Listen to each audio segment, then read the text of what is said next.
Victoria's lockdown will be extended until 2070. Oh no, I'm never gonna get a haircut. Hello, I'm Lewis Spears. Welcome back to the channel. Buy tickets to my shows. I'm here to talk about what I think is the biggest overreach in police power in the last 10 years. The Surveillance Legislation Amendment, Identify and Disrupt Bill of 2020. I've sat back and watched a few laws be passed under the guise of online safety that I think are absolutely ripe to be abused by the powers that be, whether they get abused from the moment they're introduced or 5-10 years from now. I think these laws are dangerous to citizens. I think they are unnecessary for police to have, and that's what I'm going to talk about today. If you're unaware, the Australian government recently approved a $90 million boost to their already massive budget for their surveillance and intelligence gathering capabilities. In addition to that, they recently passed this law, which I think is incredibly dangerous. The Surveillance Legislation Amendment, Identify and Disrupt Bill 2020 introduces 3 new powers for the Australian Federal Police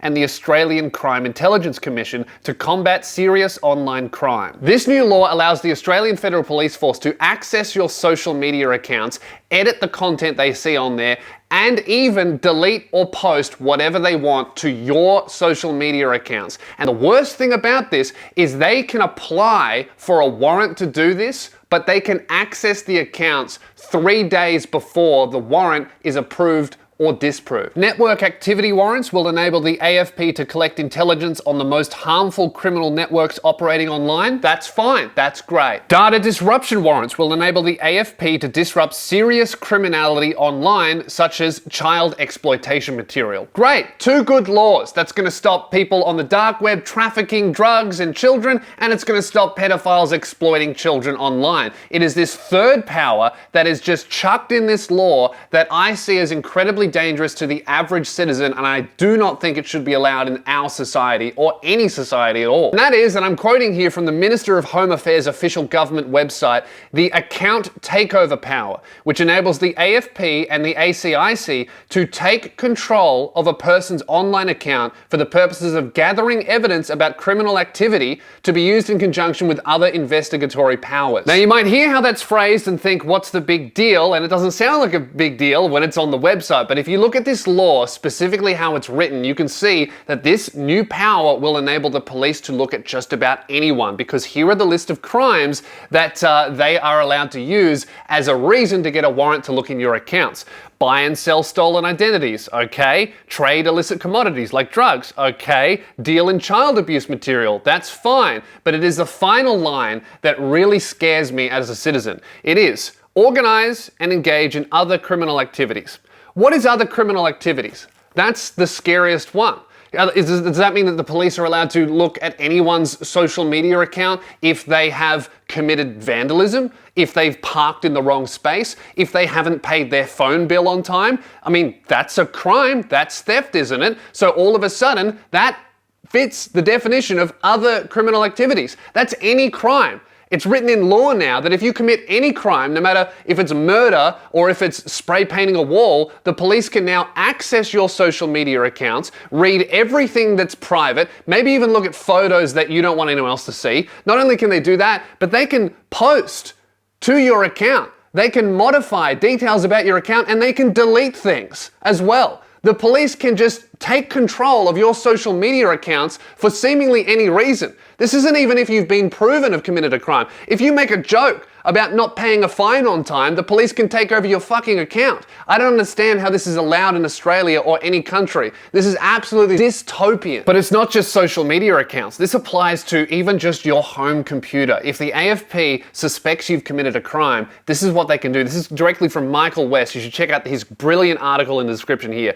Here's how the law works. An AFP or ACC officer, and this is quoting from the law, may apply to a judge or a member of the Administrative Appeals Tribunal for what is called a data disruption warrant. This means the officer can add, copy, delete, or alter data held in the computer.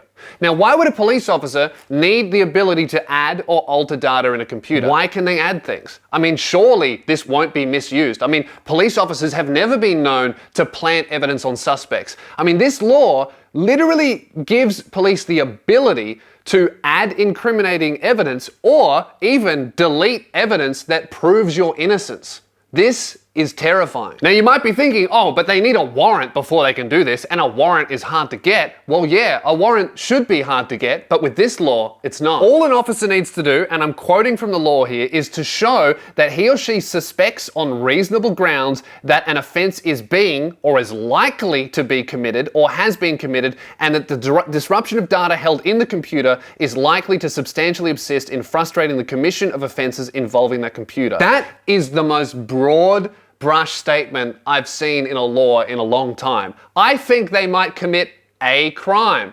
What crime? Any crime? They can just take over your computer if they suspect that you littered 2 weeks ago? Oh, look at those tits. Why are you looking at Nadia Bartel's nudes? Oh, she got in trouble for doing drugs recently. That's a crime, so I'm allowed to just poke around. Thought I would see what I could find. And look at that one. Man, you think that's good? Look at what Jimmy Barnes has been sending to his wife. But even worse than that, on the warrant note, they don't even need to be approved for the warrant to access your computer. If they can prove that they need a warrant right now, they can actually access your computer, take over your social media accounts 3 days before they even apply for the warrant. So they can be going through your accounts, adding, deleting, posing as you, doing whatever they want to your accounts, and if they find nothing, what's to stop them from just not applying from the warrant and pretending they never accessed it? Or what if the warrant comes back and says, no, you're not allowed to do it? The police have already done it, so what's the point of getting a warrant in the first place? I mean, this would seem even more ridiculous in a real life scenario. Imagine the police bashing down your door to go through your files in your home office before they've even applied for a warrant because they think you may have committed any crime. Police, open up. I'm going to go through all of your things. Oh, okay. Well, do you have a warrant? Not right now, but I may have one in a couple of days if the judge agrees that what I am currently doing is legal. Hang on, so you could be committing a crime right now? It's entirely possible, yes. These yours? Now, after hearing about these laws, you might be thinking, man, I need to get out of Australia. Well, you can't, but thanks to today's sponsor, Surfshark VPN, your IP address can. Surfshark VPN encrypts all of the information sent from your device to the internet, which keeps your online identity safe from cyber criminals and big companies that want to use your data to make money. Also, a VPN can swap the real location of your device with one from just about anywhere else in the world, so you can travel the globe using your IP address to access content that might be locked out in the country you're actually in. I think in today's age, masking your IP address and keeping it safe from anyone else is really, really important, and Surfshark VPN is one of the best out there. They also have a clean web feature that is just a brilliant ad blocker, so that's really, really great. Best of all, Surfshark VPN lets you use your account on an unlimited amount of devices, so you pay once and you can use it on every piece of tech you own. There's a 30-day money-back guarantee, and securing your online privacy is incredibly important. It only becomes more and more important, obviously. That's why I'm making this video. So use code Lewis for 83% off and 3 months free with Surfshark VPN. Support the brands that support my channel, and let's get back to the video. I think that we as Australians need to speak out against this law. That's why I'm making this video, because I don't think the police should be given powers like this at all. Because maybe, sure, the lawmakers that have brought in this law, maybe they do have good intentions. Maybe they do. Maybe every single person in charge of the oversight at this point in time is going to make the right calls and not give warrants and not even go through accounts that they don't absolutely believe are committing extremely heinous crimes. Maybe that's true today. But once this law is passed, which it has been, is that going to be true in 5 years, in 10 years, when those people move on and new people come in, when there's a new government, when there's new scenarios and conditions that we're actually running under? I don't think these powers should be brought in at all, because once they're in, they're very difficult to get out. I mean, we've already seen politicians appear to have abused their connections with the police force to get the police to pursue personal vendettas. I mean, John Barilaro recently just lied to a Sky News reporter about contacting the police to get them to investigate Friendly Geordies, when it's now been proven that he did exactly that. Right, but just to clarify, so you had no role in that particular unit being But Tom, involved I've already in said, the... I've actually made it clear, Tom. I've said absolutely not. And again, Okay. for you to even be asking that question is an indictment on your level of journalism. About 8:30 a.m. on Wednesday, 2 December 2020, I met with Detective Sergeant McQueen and Detective Senior Constable Ludovic at my office, where I reported the matter. My Chief of Staff, Siobhan Hamblin, organised 4 of the videos mentioned above to be copied onto a USB. John has had the fixated persons unit following me since December. Now his employee has been locked up in prison and is fighting an actual criminal case. What's to say that this law isn't being used right now to go through every single one of Friendly Jordy's social media accounts, every message he's ever sent in his entire life, and even to edit, to add, to delete, as they have the ability to do so. That's possible. I'm not saying it's happening, but it could.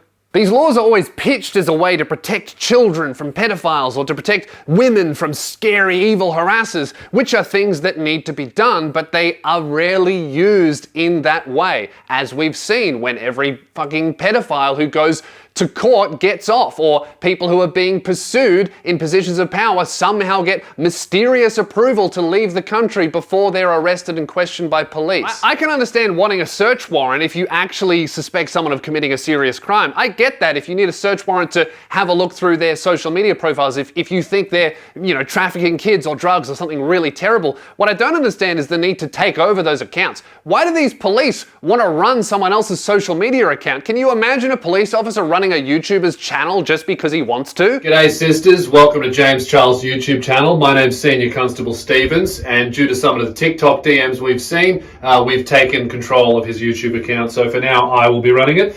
Now what you want to do, mate, is grab your Morphe colour palette and your Morphe brush, and remember to always back the blue. I don't want to get too fear-mongery here, but I do think these laws are easily abused because they're so open and so open to interpretation. I mean, the very fact that I can pull all of these scenarios from the way that they've worded the law kind of scares me that the police will also do that. If I can read these and go, oh, that means they could be used in this way, what's to stop a police officer also maliciously interpreting the laws to do whatever they want? I'm not saying that all cops are bad, but I'm not saying they're all perfect, and I do think that these laws are ripe to be abused by bad actors, and that's why we as citizens should stand against them. I think this law is bad. I think people should be protected. I think criminals should be prosecuted if they're doing terrible things, but I think this law is just opening the floodgates for police to just massively surveil regular people because they're, suspected of a crime. For example, piracy. You ever pirated a movie before?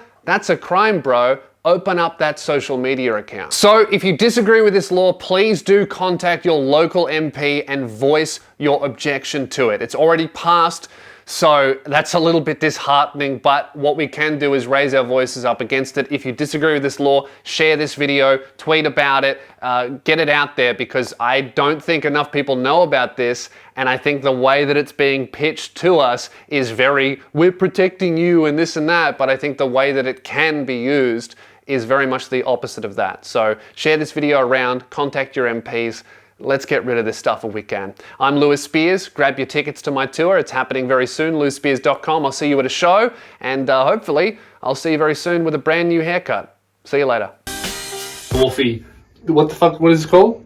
Morphe brush. Morphe brush.